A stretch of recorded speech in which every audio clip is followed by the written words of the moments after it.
Hello, and welcome to Chapter 27 of One Book, One Hadassah, a bi-monthly joint program of Hadassah Magazine and Hadassah's Engagement Division. I'm Lisa Hostein, the Executive Editor of Hadassah Magazine. One Book, One Hadassah launched nearly 4 years ago as an opportunity for all us book lovers to get on the same page at the same time. We are honored to showcase the work of female authors contributing to the amazing abundance of Jewish-themed literature. Today's program with Lihi Lapid couldn't be more timely, as we feature an acclaimed Israeli author at a time when there is a new nefarious effort to boycott Israel's literary world. Just as timely are the themes found in Lihi's beautiful and expansive novel, On Her Own, that are so relevant to today. Themes of love and loss, of heartache over losing a son to war, the pain of a child living far away. We have been featuring many fabulous Israeli authors, and we are so delighted to have another one with us today. Before I formally introduce Lihi, a few notes. For those of you who are already Hadassah members and donors, we thank you for your support of Hadassah, the Women's Zionist Organization of America, which is the largest Jewish women's organization in the United States. The group's mission is to effect change and advocate on such critical issues as ensuring the security of Israel, combating anti-Semitism, lobbying for Holocaust education, and promoting women's health equity, including reproductive rights. And of course, also to support Hadassah's 2 world-class hospitals in Jerusalem, which are playing a critical role in helping to heal injured soldiers and other victims of the current war, and also through the new Gandel Center to provide rehab to those experiencing both physical and emotional trauma. If you're not already a member, please consider joining so you can enjoy the magazine, which is free with membership, as well as all the wonderful programming the magazine and all of Hadassah provides. And of course, your donations for both this event and all of Hadassah's work are always welcome and valued. Links for both membership and donations are in the chat box. Lastly, I want to let you know, as always, that we welcome and encourage audience questions. Please write them in the Q&A and I'll get to as many as possible.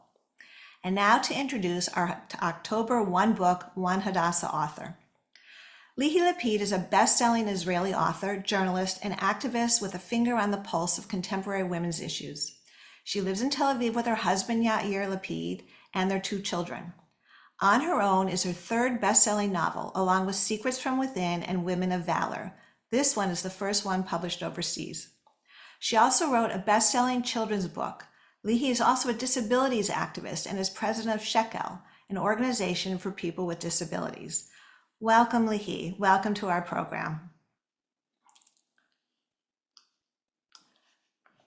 I think you're on mute. Thank you for inviting me and hosting me. Thank you so much, and for everybody who joined us.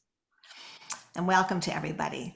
So I really debated at how to start this, Lihi, but I felt like there was no way not to start by asking how you are. It's day 390 of the war, 101 hostages still being held, soldiers dying, missiles and rockets still flying, and heartbreaking bloodshed all around. So it seems like a pretty silly question to ask, and I imagine each day is a little different, but how are you coping? You know, in Israel, it's a question we stopped asking, how are you? Because everyone is like saying, like everybody, I'm like the country, I'm like, so I'll tell you one thing, that every morning when I wake up, I'm saying, maybe it was a bad dream. And then I realized it wasn't a bad dream. And we are in this reality more than a year, and it's unthinkable. I don't think that if anyone would say it to us before, you know, I'm thinking about the Corona time when we couldn't imagine it before. It was so crazy that something like that will happen. So it's the same devastating thing for us, because everything we leaned on, everything that we were super sure of, collapsed in front of our eyes. And I can tell you one thing, that many years people from abroad and sometimes family is calling when there is something on CNN about Israel. And always I tell them, listen, it's not so terrible as it looks from the outside. And this year, I have to say that it's much more horrible and terrible than it looks from the outside. It's really, really heartbreaking situation now. Mm. Well, thanks for sharing that. I know you're right. Nobody Yeah. asked that question, but we care, and you know that Yeah. a lot of us No, really it's care. it's the right thing to ask, and it's the I'm just saying we are also here in Israel struggling on how to answer, uh, on how Totally. do you do. Totally understand that. So you've Yeah. written such a compelling and moving story filled with drama and complexity, and in many ways relevant to this time, even though you wrote it several years ago. So for those who haven't yet read it, can you give us a brief synopsis without any spoilers, though, because some people may not have yet gotten to it? Okay, so it's 5 o'clock in the morning, and Nina, 18-year-old with the torn miniskirt, is hiding in a stairwell in Tel Aviv in an old building. And suddenly she hears a noise. There's an old woman going down the stairs. Nina is trying to think where can she escape from, because she's running away from bad people, from a bad relationship. And when this woman opens the light, sees Nina and says, Dana, Dana, you came back to me at last. She's not Dana, but she's going to live with Carmela, the old woman, as her granddaughter. And that's how the story starts. And, I think it travels, a big travel inside Israel. And also we'll talk about it outside Israel, but it really, Nina is the daughter of a new immigrant from Russia, and she lives with a mother that struggles really, an only mother that fights for her. And Carmela has to continue, or Um, Lisa? you know what, Yeah, why don't you stop for now and we'll get to some more because I yeah. think that sets the scene certainly very Yeah. well. And one of the things that I really love about the story and the book is how you delve into different sectors of Israeli society, really, with kind of everything that's sometimes beneath the surface and sometimes above the surface, but just all geographic and segments of Israeli society, which is really, what makes up Israel, and we don't always think about. And then you bring them all together. So, what inspired this particular story? Wow, it so many things in my biography. So first of all, Nina that lives far away in the desert. I grew up in Arad. Arad is the place you stop with the bus for last I don't know, water before you go to Masada. So it's on the way to Masada. That's where we are. So I grew up there, desert, uh, a girl. So it starts a little bit from there, the biography. Even the parents that have a store, my parents have a store. They are and I used to be a little girl that works in the store.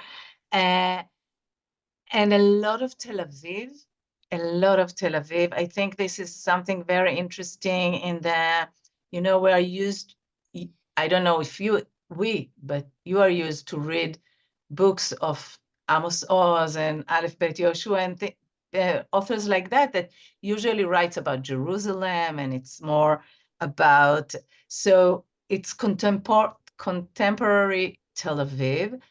And another thing is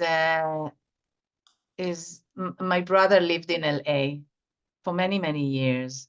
And we are a very glued family. We are all the holidays, we are together. In Shabbat, we are eating on Friday dinner with Yair's family, and in Shabbat with my family. And so, so this whole thing of seeing my parents, uh, living far away from their loved son that lives far away. 30 years ago, LA was much more far from Israel than it's now.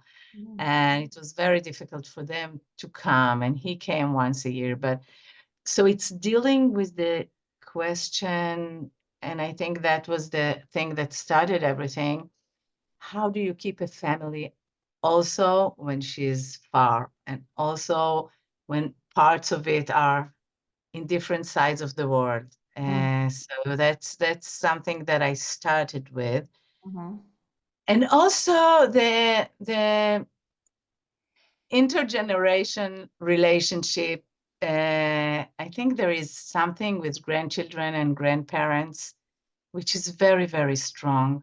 I saw how my parents are in the life of my kids, and so important.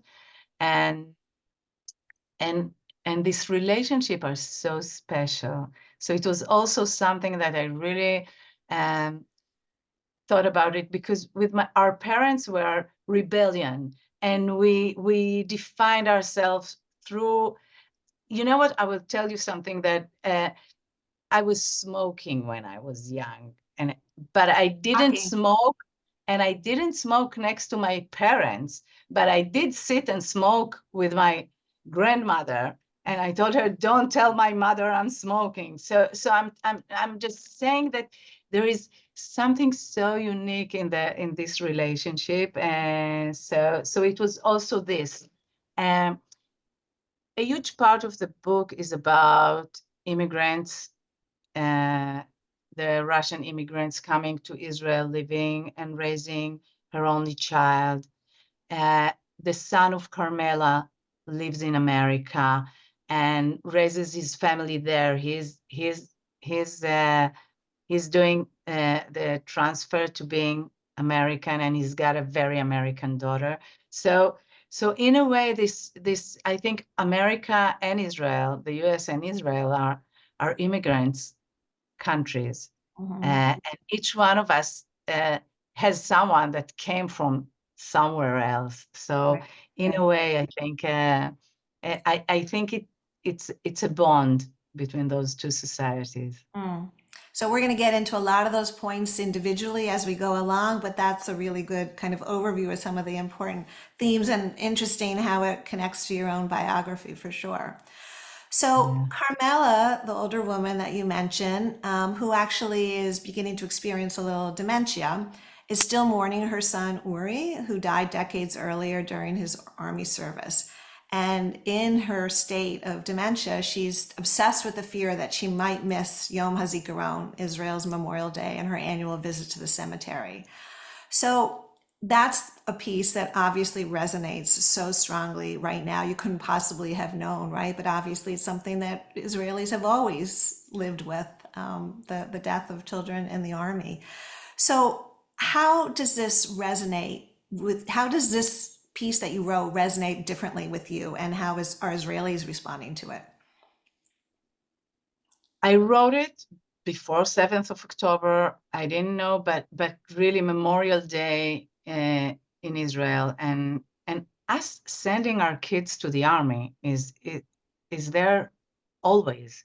Uh, and I know few families that lost a son at war or at the army, and it's a pain that never leaves you, never ever leaves you. And we in Israel, we grow up in a country that we know we will send our kids to the army, and it's something that a country asks her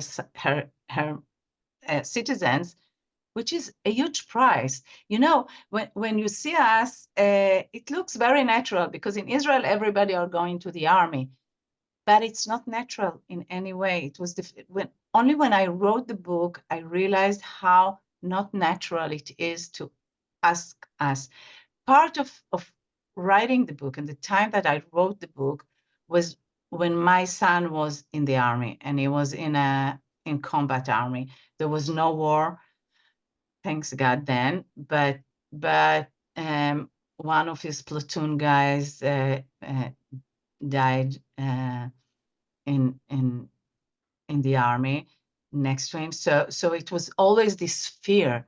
There is always this fear. And what I want to say that now when the book is being published outside of Israel, the strongest thing I have is I think something in this book gives the notion that for Israelis, soldiers are not war machines. They are not professional people that decided they want to be soldiers. It's people that didn't have any other choice. They were drafted. They need to go to the army. You know, when I see old movies about Second World War and I see the Americans going and being drafted, even if they don't want because they want to save the free world, which they did at the end. So for us, it's our little kids that are suddenly soldiers. And you talked to me before about a piece that I wrote for another book. You want me to read it I now? do. I want you to read it. I want you to read it. This I is think it. something, let me just introduce this. So this is something that you just recently contributed to a new anthology called On Being Jewish Now, and it's called To Be an Israeli Mom. So very relevant to your book and exactly what you're talking about in terms of a mom, a mother, and a soldier. Go ahead. To be an Israeli mom is to see how your fetus, already when the doctor says it's a boy, grows up to be a soldier in uniforms with raw dust in his hair, a rifle on his shoulder, and his eyes full of innocence, and to start being worried. To be an Israeli mom is to teach your daughter to show toughness in front of her third grade classmate because she will be a soldier in a minute, and she needs to be tough to her commander. To be an Israeli mom is to look at photos of our killed soldiers and to try not to think on how much they look like your own son and to think it anyway. To be an Israeli mom these days is to see bereaved mothers and feel their pain in your chest and to run out of air. Sorry. It's to know that those mothers are not someone else. It's a mother exactly like you, and it could be you.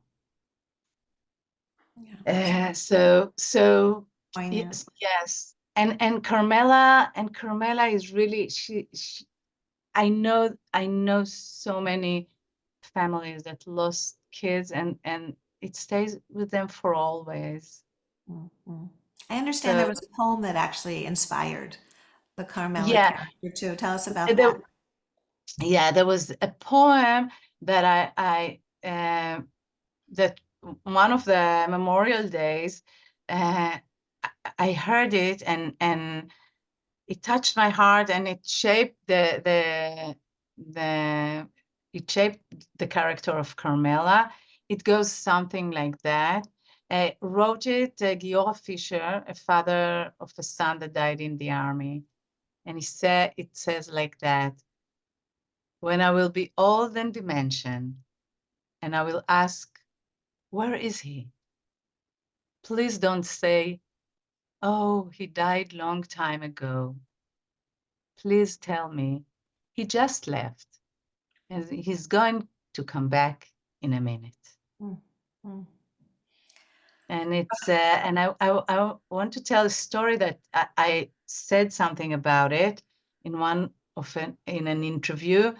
And one day I did a lecture about the book, and suddenly someone raised his hand and he said, I'm Giora Fisher Mm, from the book. And his wife is American. And it was before the book was translated. And he told me how he sat and read to her all the book in Hebrew because it's hard for her to read in Hebrew. mm, mm. Um, so yeah. I can only, yeah. For me, the fact that the book will be read now outside of Israel, it's so much more important than when I wrote it, and when I was very, very happy that it will be translated with HarperCollins, and it will. Now I think that everyone that reads it gets the sense of what it is, Israel, without talking about the 7th of October, but something at the essence of Israel is there. Mm.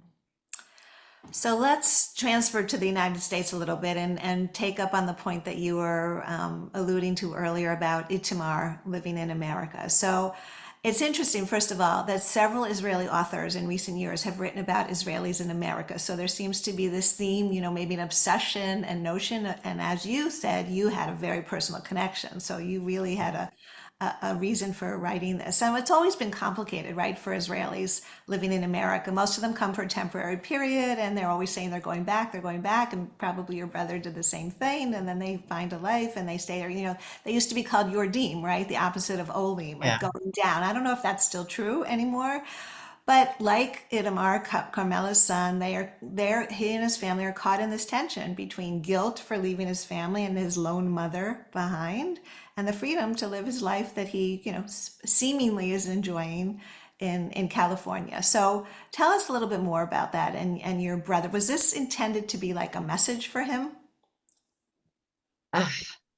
Yeah, I think so. Even if I didn't think so, maybe it was. Yes, I think. I think it was some kind of wishful reminder for him after 30 years, come back home. But I want to say something before I'm coming back to the. I did feel from the 7th of October something different with the connection between Israelis in Israel and Jews in America and in the diaspora totally.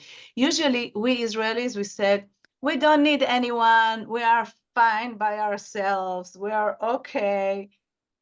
And it was the first time it was so important for us. Anyone that supports us, anyone that wrote a good post about Israel abroad.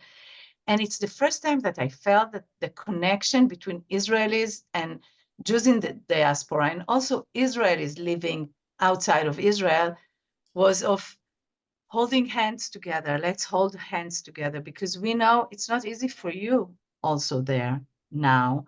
And boycotting books,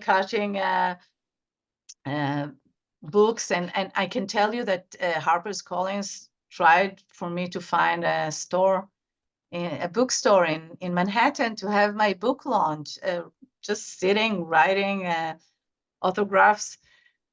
And we couldn't find a bookstore that will agree. For 2 months, we approached so many bookstores, and everyone said that they are very busy. And you know what it is? It's like 2 hours to sign and write and sit. But I think it was too complicated.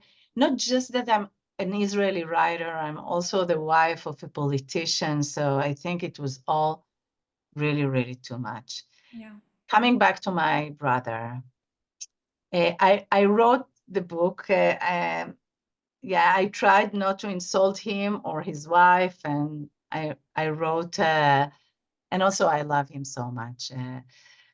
And the book was published. My brother is not a great reader, and for many years is in America, so I don't know what he likes better to read, in Hebrew or in English. But between the book was published in Israel, and between it was translated to English and published in the US, my brother got really sick and he died.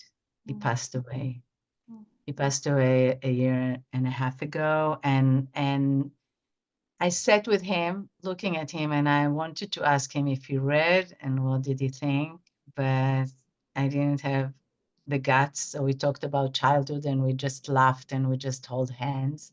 But he gave us a wonderful present by asking to be buried in Israel. So he's here with us.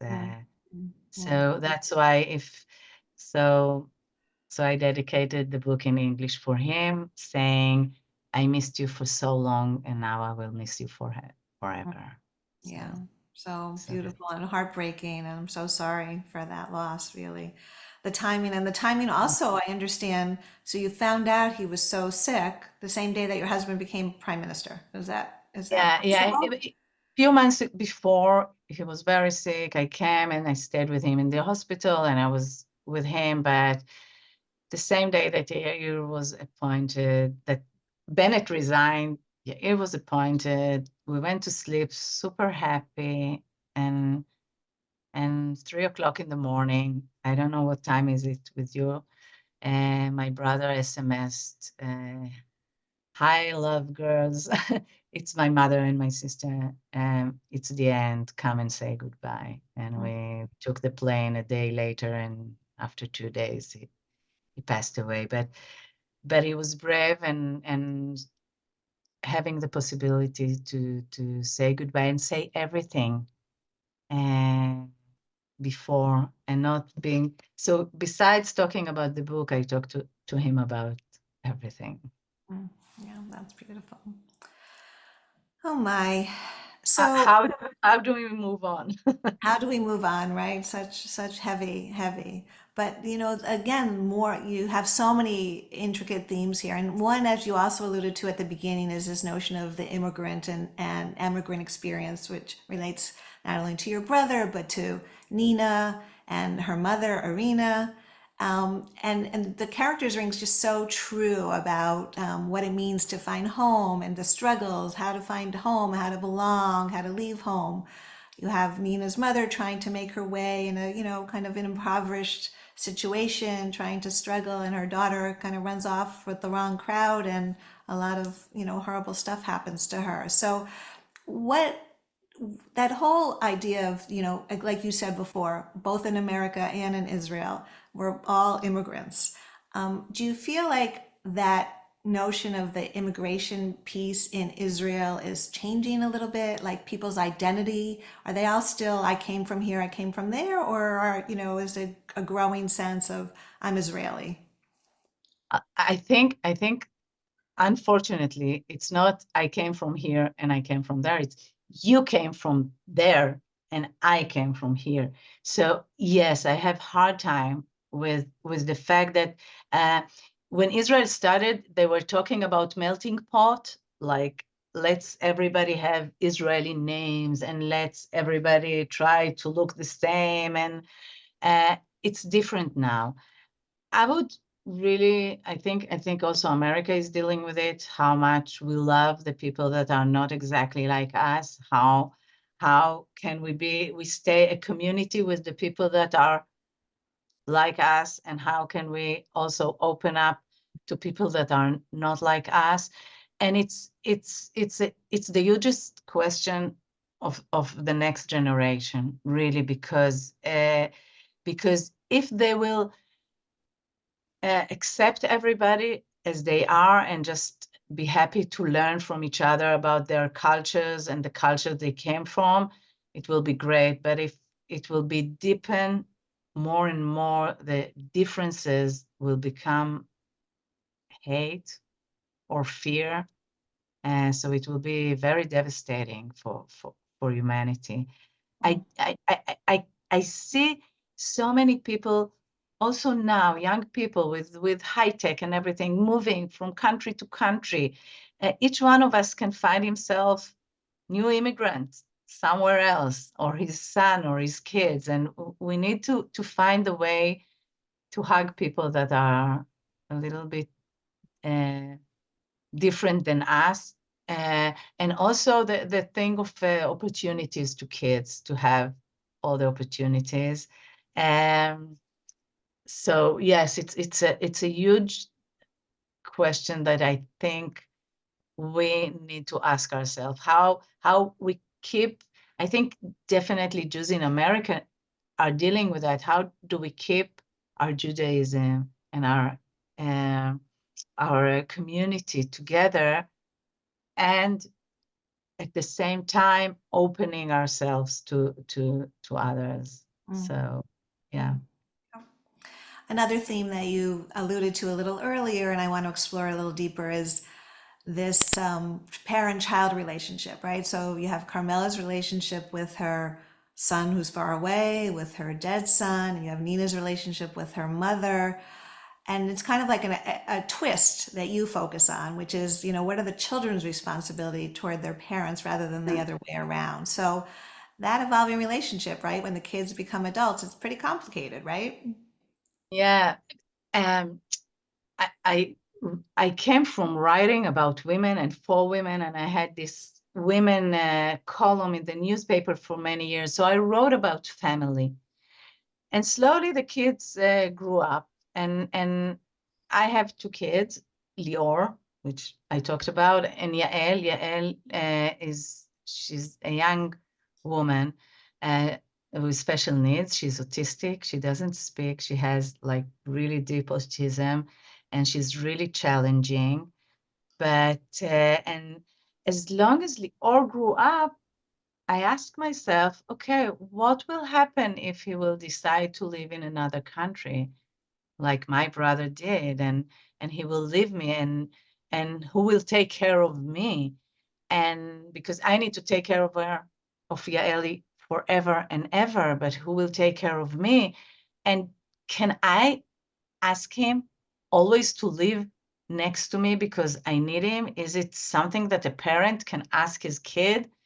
And through that, I started thinking about me writing so much and so many years about what we owe our kids.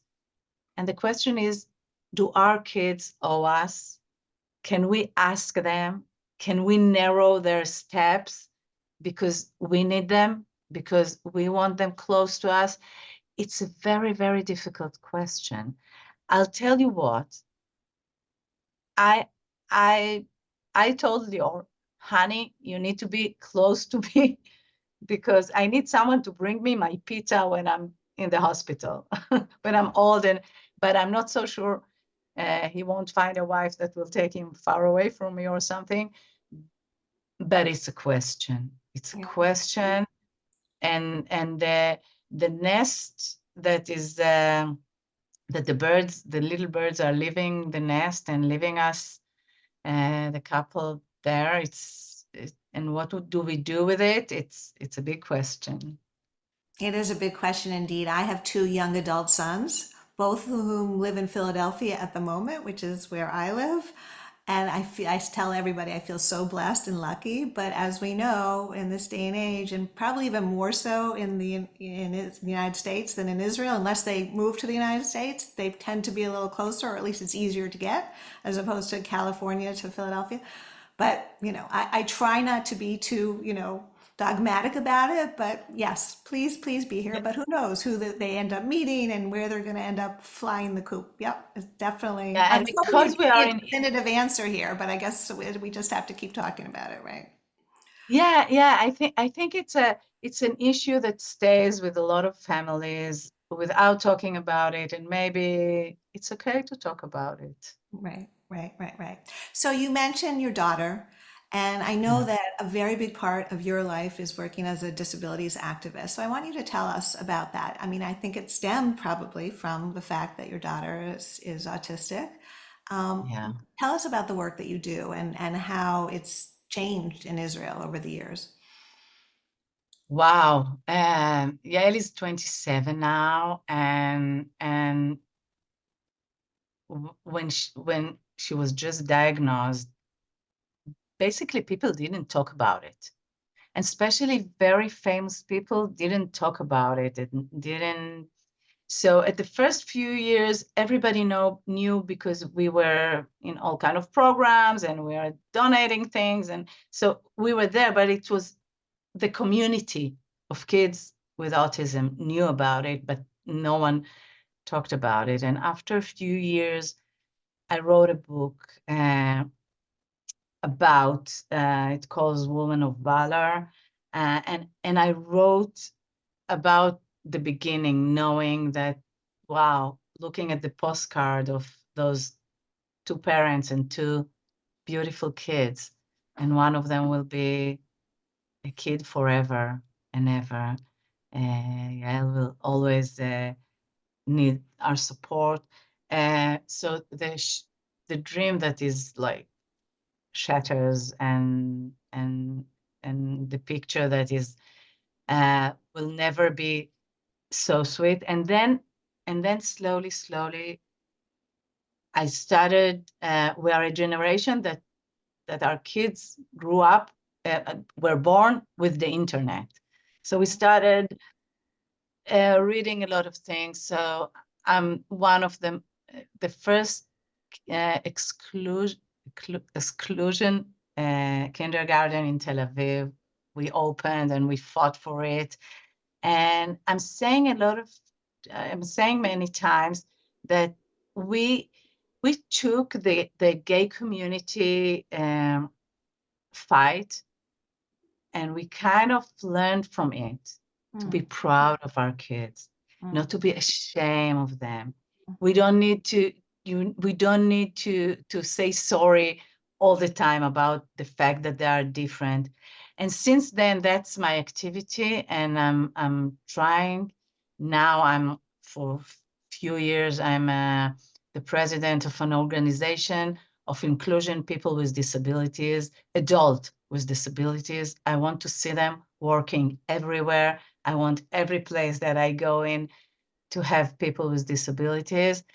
We have one project with it, which is one of my beloved ones.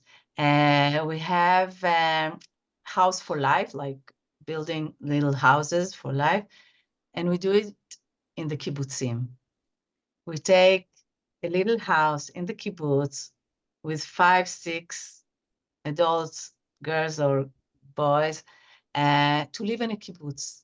And it's such a wonderful society for people with disabilities. And one of the most amazing thing is that that kibbutz need to vote if they want to do it, if they want to accept the house. And so we did one.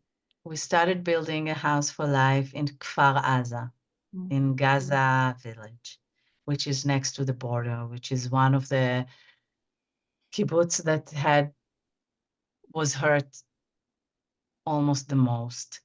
And few months after 7th of October, the 3 women that we started building the house with them, and there's a house. It's not finished, but we built the house, invited us to tell us their stories.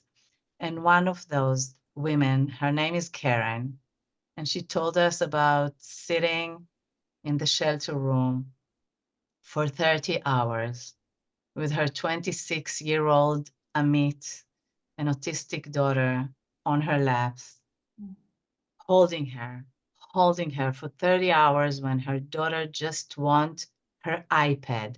She just wants someone to open the light and give her her iPad. She said, Karen, that for 3 days she couldn't, she walked like that because all her muscles were totally stuck. And they're okay, both of them. They are now in the center of the country. And it's also something that we did after 7th of October, helping a lot of families that were run out of their house in a minute. But for parents with kids with disabilities, it was much harder to find a place that can treat them, that knows who they are and how to treat them. So it was one of our most, my biggest work at this year to find places to live and to work for people with disabilities. With the house in Kfar Aza, will it get completed and open someday, Halavai? I don't know, because now they are not coming back to Kfar Aza. It's too close to the border. They are going to another kibbutz, and everybody we have a meeting to see what will we do next. I think we'll start building it somewhere else for the same kids. I was on Kfar Aza actually in May when we first met at a dinner, and I was there, so I saw the destruction. I'm sure a lot of people on this program have also been to Israel in the last year, but you can only imagine. You can't imagine until you really see it. Yeah. And I want to thank each one of you that came. It's not easy, and it's also a little bit frightening to be here, but it's so important for us. I told before, this year, it was so important to every Israeli that the feeling that someone cares from the outside, that we have families outside of Israel that cares about us. Yeah. And it's very interesting that you noted before that you really never realized that. Like for those of us here, we've always felt that connection, but we know that Israelis don't necessarily realize it. And so, one of those Yeah, horrible silver linings, right? yeah, I definitely think that something changed Yeah. for Yeah. Israelis. Yeah. We Yeah. have a couple good questions from the audience, so I'm going to shift to that for a few minutes. First of all, several people saying that they read the book and then their book club read the book, which we love to hear, and loved it and really found it compelling. So, first, one really simple, what's the name of the book in Hebrew? The name is Zarot, which is strangers or strangerness. And I felt that the translation it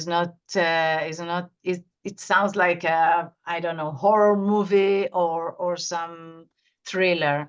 So, and I felt that it needs to be a little bit more feminine and maybe more intimate. So when my son had the idea of On Her Own, I said, wow, each one of them is a little bit on her or his own. Yeah, I think it fits perfectly. So Natalie says that her book club loved the book and thank you for writing it. And we found that the story opened a discussion on what it is like for women on their own at various stages of life, teenage and early adulthood, aging and single mothers, raising children.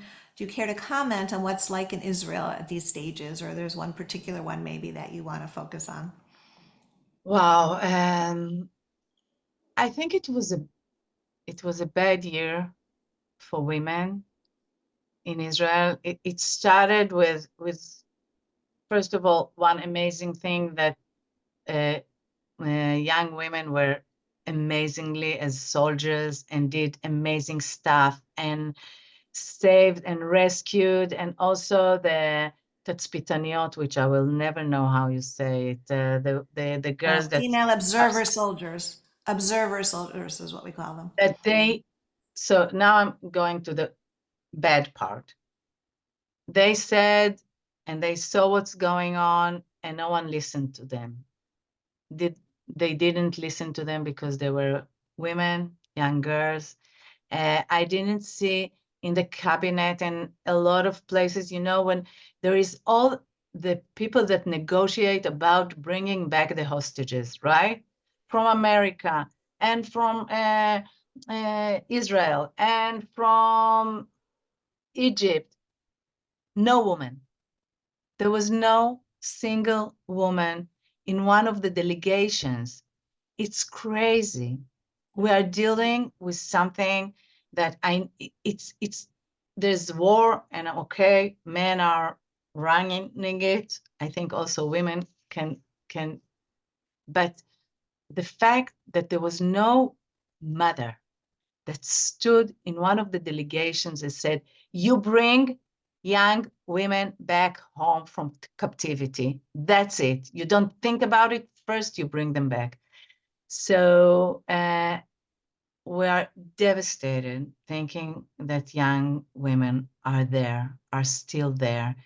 At the beginning, one of the first thing we did was we gathered a lot of women and we went to the Rafah border, all next to the Rafah junction between Israel and Rafah.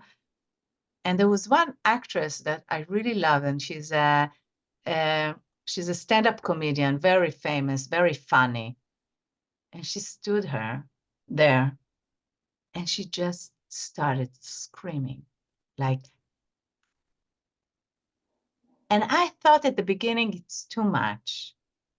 I would, and as time goes by, I think she did the thing that we feel inside of us, just screaming, bring them back home, bring them back home.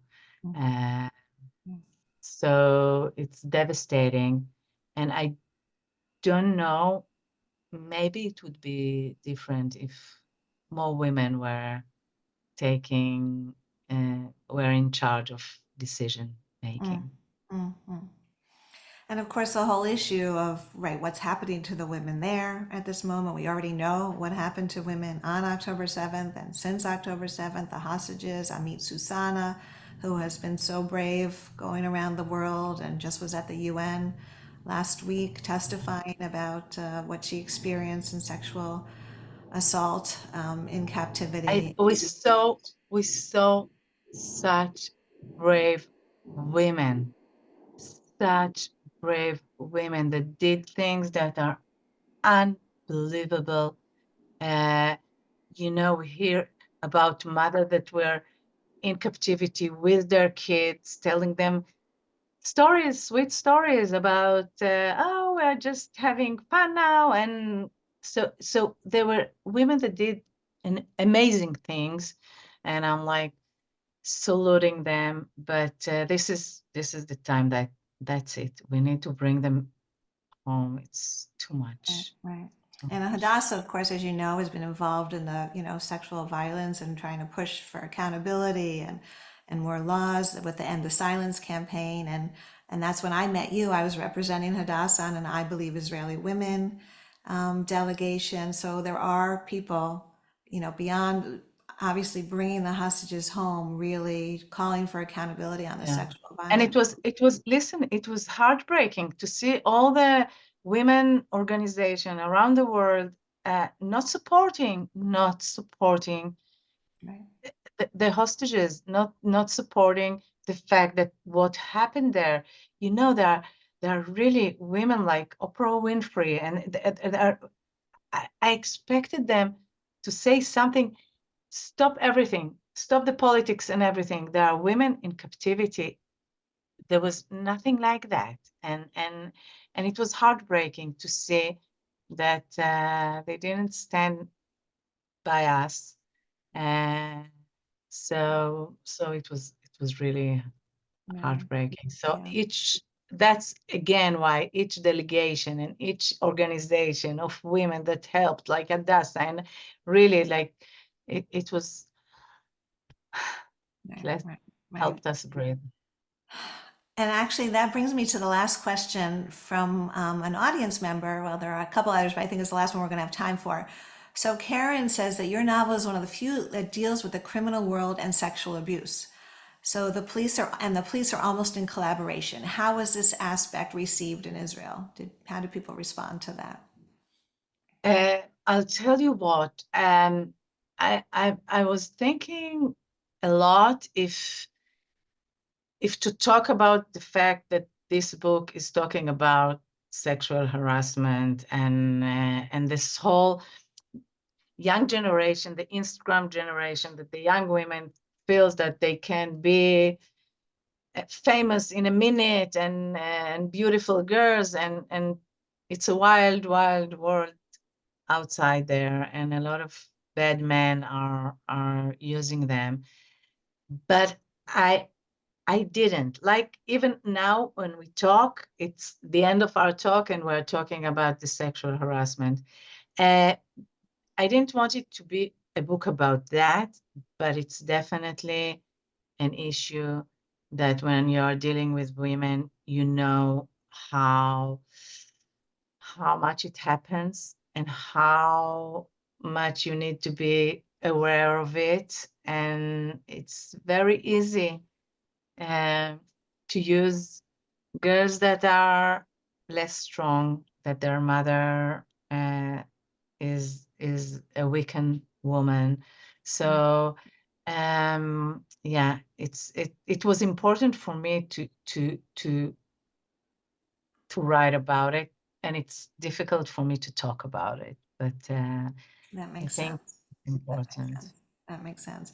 So unfortunately, I don't have time for the rest of the questions, and thank you all for submitting them. But I want you to try to end on a hopeful note. Is there a hopeful note that I mean, you've talked about the relationship between Israelis and American Jews that has strengthened, but is there some note of hope as we start a new year that you can share with us?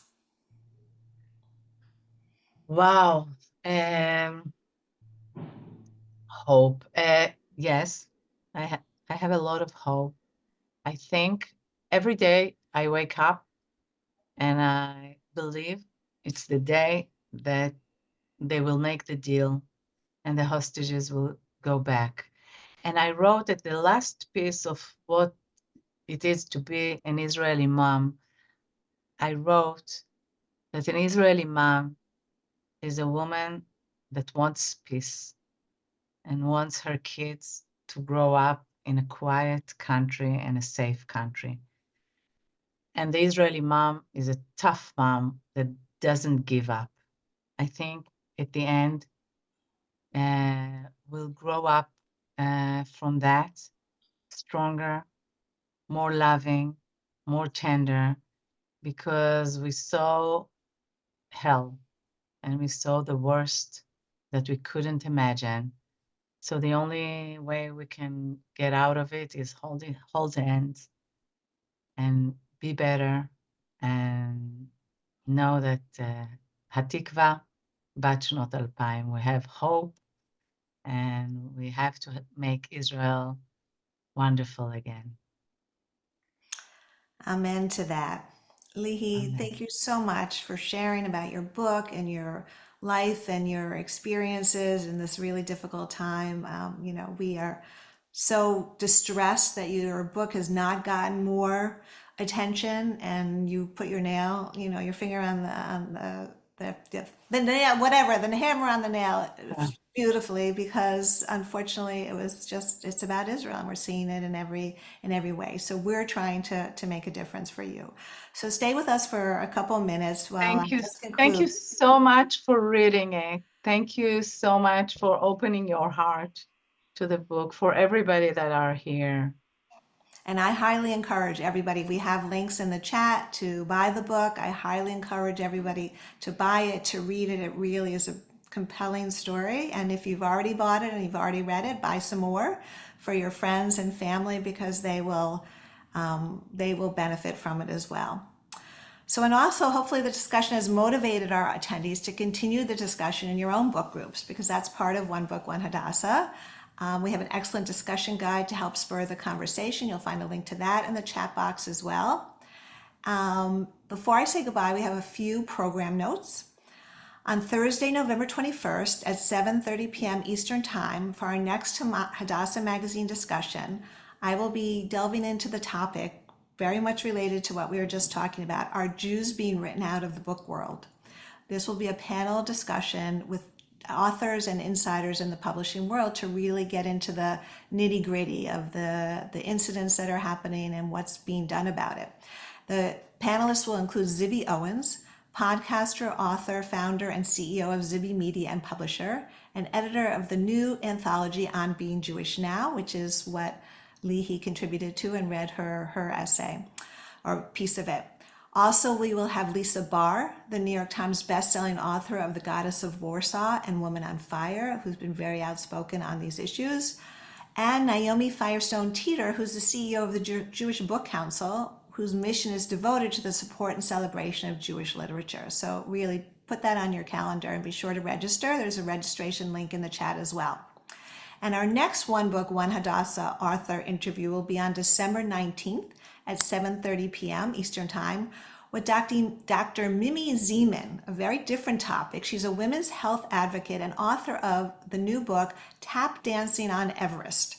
It's a memoir that blends her experience as a soul woman and medical expert on a Mount Everest expedition, blended with her reflections on risk, adventure, and her Jewish heritage. Fascinating read. Also, please save the date, Sunday, January 26th at 3 p.m. Eastern Time, for our next in-person one with simultaneous Zoom broadcast, One Book of One event with Margalit Fox, the author of The Talented Mrs. Mandelbaum, The Rise and Fall of an American Organized Crime Boss. Details will come later. As always, our programs are free and open to the public. Links to register for the November event, as I said, is in the chat box.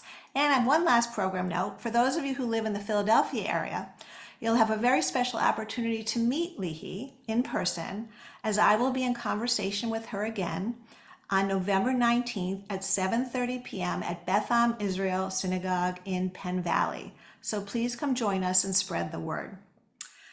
As always, a huge thank you for this program to Leah Finkelstein, our senior and book editor, who's always instrumental in making these one book programs happen, and to Ariel Kaplan, our digital editor, who produced this program and helped to promote it.